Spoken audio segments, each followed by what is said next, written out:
I took my mother's advice seriously. My mother advised me to take care of my health. என்னடா ஒரே அட்வைஸா இருக்குன்னு பாக்குறீங்களா?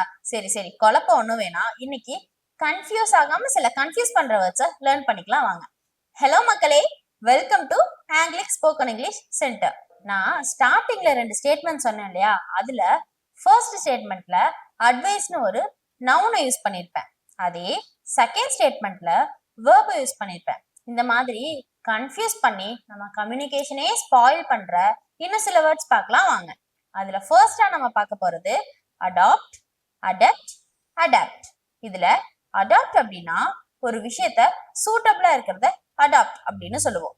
இதே அடப்ட ஒரு விஷயத்துல யாராவது ஸ்கில்டா இருக்காங்க, ஹைலி ஸ்கில்டு பர்சனா இருக்காங்க அப்படின்னா அவங்கள நம்ம அடப்ட் அப்படின்னு சொல்லுவோம். இதே அடாப்ட்னா தத்தெடுத்துக்கிறது. இதுக்கான examples, the movie Two State is adopted from a novel. Second example, my friend is adept in painting. Third example, he adopted a girl. Next நம்ம பார்க்க போறது காம்ப்ளிமெண்ட் அண்ட் காம்ப்ளிமெண்ட். இந்த காம்ப்ளிமெண்ட்டை நம்ம ஒரு செயலை செஞ்சு முடிக்கிறதுக்கு, அதாவது கம்ப்ளீட் பண்றதுக்கு யூஸ் பண்றது. அதே இந்த காம்ப்ளிமெண்ட்டை நம்ம பாராட்டுறதுக்கு யூஸ் பண்றது. இப்போ நீங்க என்ன பண்ண போறீங்கன்னா, லாஸ்டா நான் சொன்ன காம்ப்ளிமெண்ட் அண்ட் காம்ப்ளிமெண்ட் இந்த 2 வேர்டை வச்சு சிம்பிளான சென்டென்ஸை ஃப்ரேம் பண்ணி காமெண்ட் செக்ஷன்ல டிராப் பண்ணுங்க. So let's meet again in the next video.